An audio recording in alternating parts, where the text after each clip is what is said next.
Salut tout le monde, comment allez-vous? J'espère que vous allez bien, que vous passez de bonnes vacances, que vous avez du soleil où vous êtes. Et si on n'a pas, c'est comme ça. Je vais vous parler aujourd'hui de ce qui est en train de se passer en ce moment vis-à-vis du vaccin, vis-à-vis des guerres, vis-à-vis des LGBT, vis-à-vis de la IA, vis-à-vis des catastrophes, vis-à-vis des gens qui sont en train de tomber malades et dire qu'on est en plein été. Normalement, l'été, c'est le moment où personne ne tombe malade. C'est vraiment la période où le plus souvent les gens ne tombent pas malades parce qu'il y a beaucoup de soleil et c'est censé être un moment de joie en fait. Mais je constate que il y avait déjà plus de saison, mais il n'y a plus d'époque non plus. Alors, j'aurais trois messages à passer. D'abord pour les gens qui sont comme moi, qui essayent d'alerter le monde de ce qui va arriver, je vais leur dire une seule chose.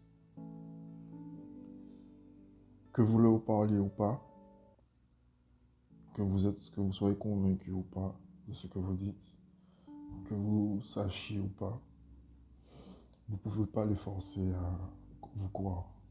D'accord? Parce qu'il y en a qui ne sont pas voués à quoi que ce soit. Le souci qu'on a, nous les alerteurs de catastrophes, c'est que intérieurement, on sait très bien ce qui va s'arriver, ce qui va arriver. C'est pas une pensée, c'est pas une idée, c'est pas. Alors ça découle d'une analyse, certes, mais l'envie d'analyser ce qui se passe émerge en fait du sentiment qui est en nous qu'on ne comprend pas. Il faut savoir une chose, les alerteurs de catastrophes ou les prédicateurs ou les prophètes ou les êtres qui ont la lumière divine sur eux, il n'y en a pas des masses. 99% des gens qui vont alerter, qui ont commencé à alerter là en ce moment, là, depuis 2 ans, c'est la peur qui leur fait parler. D'accord? C'est juste la peur. Et certains ont rebondi sur ça pour se créer une fausse lumière. Ça veut dire que ils s'en battent les couilles en fait de ce qui va se passer, mais ils vont chercher des informations un peu partout sur Internet pour se créer leur propre discours. Et si vous remarquez bien, quand vous les écoutez, l'information est importante, parce que forcément ils l'ont pris en quelque part, mais par contre la transmission est nulle. Ok? Euh, il faut oublier, il faut oublier que la pensée de se dire, ah oui, on a la vérité. Ok? Personnellement, quand je vous parle, c'est ma vérité à moi, mais je sais que cette vérité qui est à moi, si elle est répercutée et si elle est visible à travers d'autres personnes, c'est que ça va être réel. Ça veut dire que si sur un groupe de 10 personnes, vous avez 8 personnes qui ressentent la même chose, faites gaffe. Ok? Beaucoup de personnes ont alerté sur la petite picouse et, euh, et ça depuis les années 50, voire 40, pour pas dire 30, et personne n'y croyait. D'accord? Parce que même ceux qui avaient créé ça et et qui avaient l'intention de le faire, le disaient, mais on ne les croyait pas. Maintenant que c'est effectif, tout le monde crie, tout le monde pleure, tout le monde veut s'insurger. Mais le problème qu'il y a, c'est que vous ne pouvez pas vous insurger, puisque quand on vous parlait, vous n'écoutiez pas. Et c'est ça le truc, c'est que en tant que messager, il faut accepter que ton message ne soit pas entendu. Et qu'il ne sera entendu que quand les faits seront présents. Donc, je demande, et je ne veux même pas dire je demande,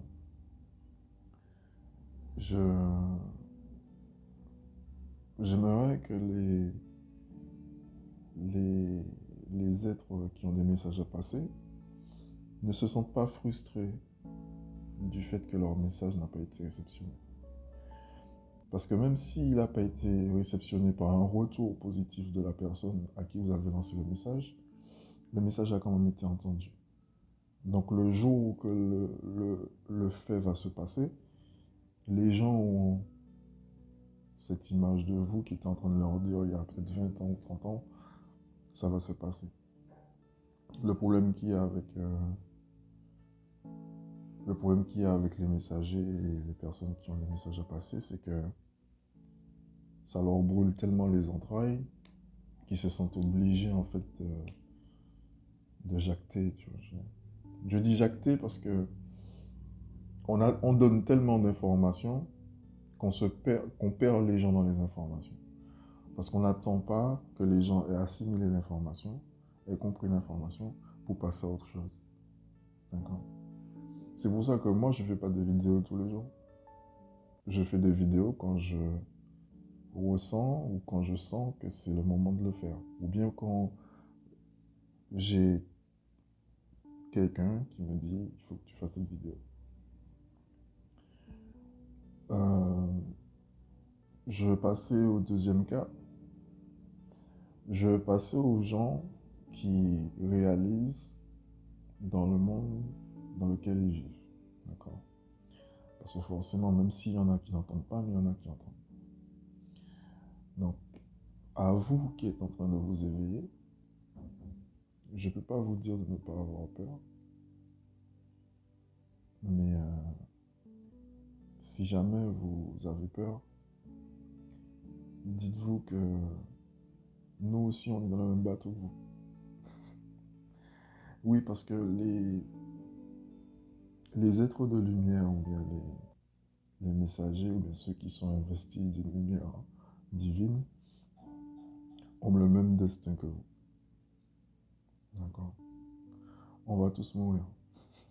Il n'y a pas de... Et même si Jésus vient sur terre, à la base, c'est pour tuer tout le monde.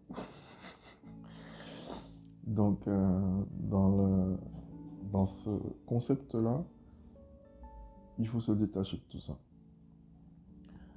Pour se protéger de tout ça, il faut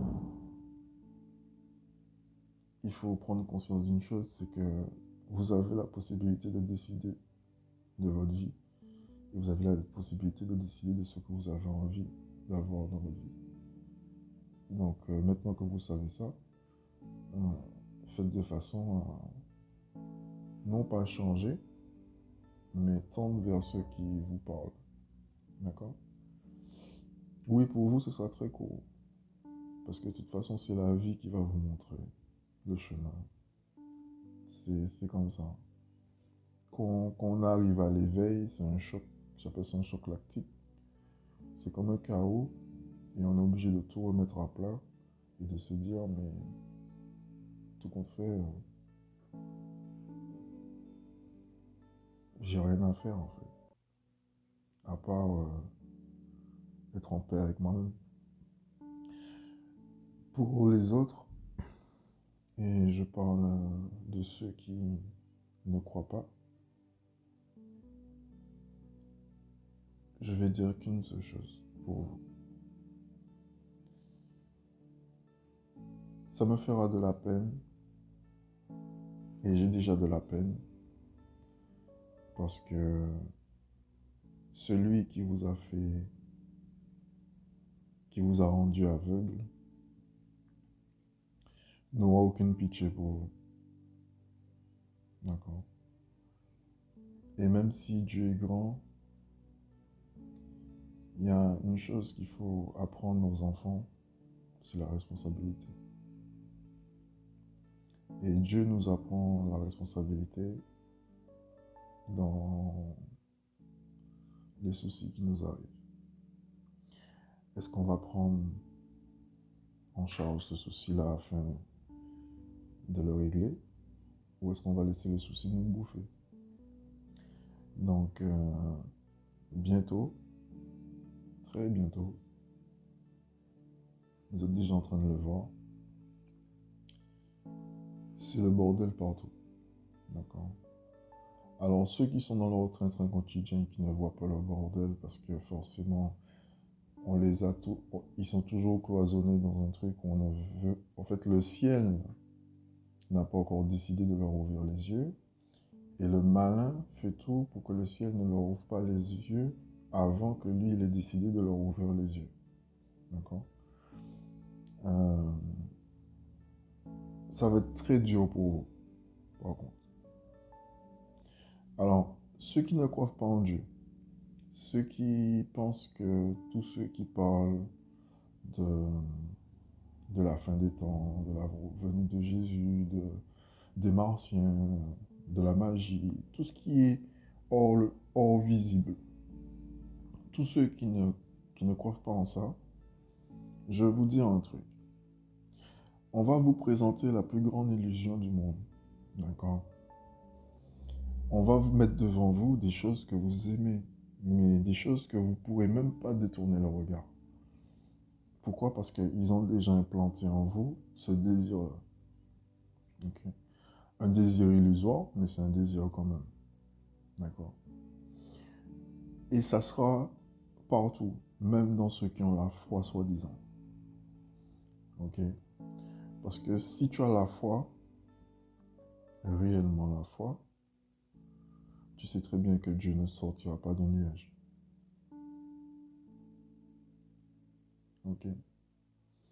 Maintenant, si on vous fait voir Dieu dans un nuage et que vous êtes à genoux, c'est pas à Dieu que vous faites voir. Parce que c'est pas parce qu'il est venu dans un nuage que vous êtes mis à genoux. Il fallait se mettre à genoux avant. Et c'est ça le problème. C'est que tant qu'on ne sait pas, on fait. Mais une fois qu'on sait, on ne fait plus. Donc, trafic d'enfants, ça existe depuis longtemps. Euh, le sida, on sait très bien comment c'est arrivé. Les guerres n'ont jamais cessé sur Terre depuis que Adam et Ève sont sortis du paradis. Et il faut savoir que la vie, elle est cyclique. Ça veut dire que ce qui s'est passé avant se passera forcément plus tard. Donc, si vous prenez la création, non pas de Darwin, mais la vraie, si Dieu a créé le monde, c'est qu'il doit forcément se terminer un jour pour être recréé après. Et ça indéfiniment. Jusqu'à ce que tout soit parfait. Ok? Donc, chaque civilisation a eu son apocalypse. La fin du monde ne veut pas dire la fin totale. C'est la fin d'une civilisation qui n'a toujours pas compris qu'il fallait savoir vivre ensemble. Ok? Maintenant, je ne veux pas me, comment dire ça, me prévoir sur les décisions du ciel. D'accord? Mais par rapport à ce que moi je vois et par rapport à ce que je ressens, les tribulations qui vont arriver bientôt, sans compter la planète qui arrive là près de la Terre et qui va changer l'attraction de la Terre, parce qu'il faut savoir ça, c'est que on ne vous le dit pas, mais d'ici 2024-2025, il y a une grosse planète qui va arriver et elle passe tous les 600 ans. Et elle, quand elle passe près de la Terre, elle aspire en fait toute la matière du Soleil. vers la Terre. Le problème qu'il y a, c'est que un rayonnement du Soleil, on va dire que c'est la vitesse de la lumière, mais sauf que le rayon qu'on va prendre là, il sera beaucoup plus rapide que la vitesse de la lumière.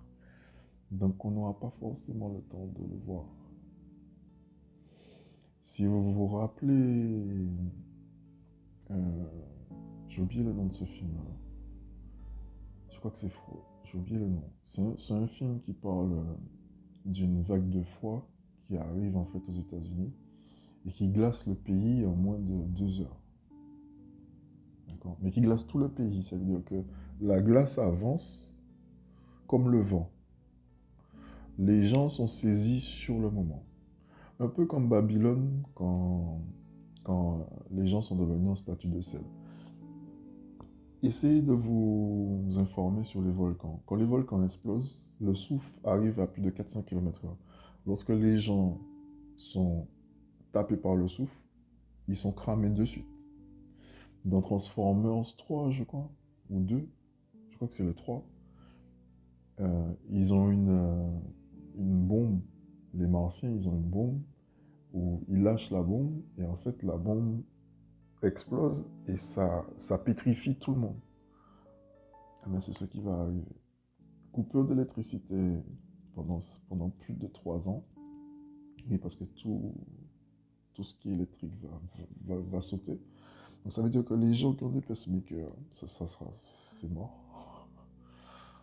Les hôpitaux, c'est mort. Les voitures, c'est mort. Téléphone, c'est mort. Donc commencez à reprendre la communication verbale et puis à envoyer des lettres. Ouais, la poste va recommencer. Vous avez vu le film Le Postier? Ouais, on y aura d'autres choses. Donc, pour ceux qui veulent accumuler, il n'y a aucun souci pour ça. De toute façon, c'est votre mission, donc vous pouvez toujours accumuler. Et pour ceux qui ont décidé de se rapprocher de la Terre, bientôt elle sera stérile. Ok. Donc, je ne vais pas rentrer dans la peur totale. Moi, personnellement, j'en ai rien à foutre. Je vous le dis franchement. Parce que j'ai plus le temps, en fait. J'ai bien compris que j'étais pas Dieu. Parce que si c'était moi Dieu, ouais, ça fait longtemps que je me fais tout sauter. Mais bref, c'est comme ça. Euh, Ah oui, dernière chose. Euh, Vous avez constaté qu'il y a beaucoup d'enlèvements. Vous avez constaté que le mal est en train d'accélérer les choses. Euh, S'il est en train d'accélérer les choses, c'est parce qu'il sait très bien que c'est chaud dans son cul. Pardon pour les termes. Ouais, mais c'est chaud dans son cul. Ok? Donc, comme c'est chaud dans son cul, il va tout faire pour accélérer les choses. Donc, dites-vous que, avec tout ce qu'on entend là, avec tout ce qui se passe là, toutes les révélations qu'on a en ce moment, c'est que l'autre là derrière là, ouais, les chocottes, les grosses chocottes. Donc, le seul conseil que j'ai à vous donner, c'est chaque matin dire merci Seigneur d'être là. Et pendant la journée, de remercier le ciel. Et à la limite, je vous encouragerai fortement à demander au ciel de vous pardonner pour votre ignorance. Alors quand je dis ignorance, c'est dans le sens que on n'a pas tous le même désir. D'accord? On n'a pas tous les mêmes envies. Donc forcément, si je prends mon exemple à moi, je m'intéresse à tout.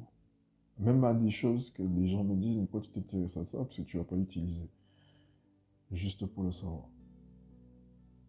C'est tout. C'est juste... La connaissance et le savoir, c'est des choses qui vous sortent de la merde.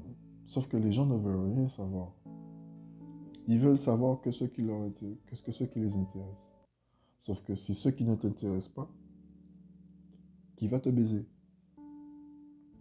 Tu vois, oui, forcément, si tu connais la chose, tu sais comment l'aborder. Mais si tu la connais pas, quand il va arriver devant toi, tu vas faire comment? Tu vas, tu vas jongler. Donc, informez-vous et surtout, apprenez où vous êtes. Ne bouffez pas, ne mangez pas tout ce qu'on vous donne. Ne prenez pas pour content, en fait, tout ce que vous voyez. Ne, ne vous dites pas que votre vie, vous êtes obligé d'être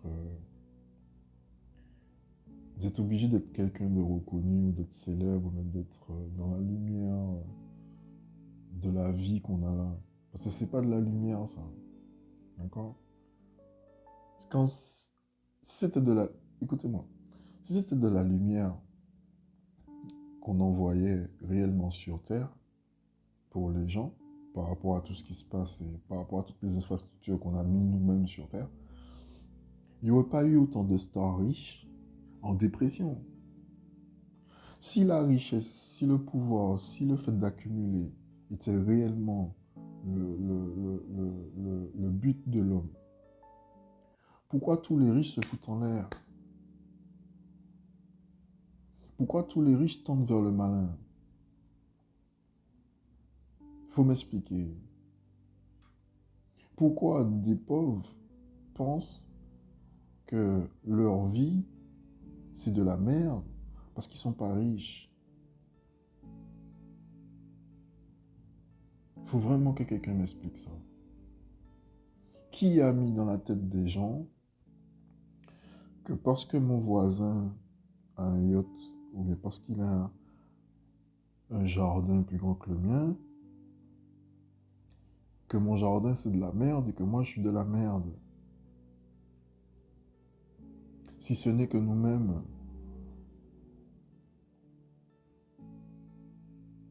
il faut vraiment qu'on m'explique ça. Donc j'attends vos commentaires et c'est con à dire, hein, mais on ne pourra pas sauver tout le monde parce que tout le monde n'est pas sauvable.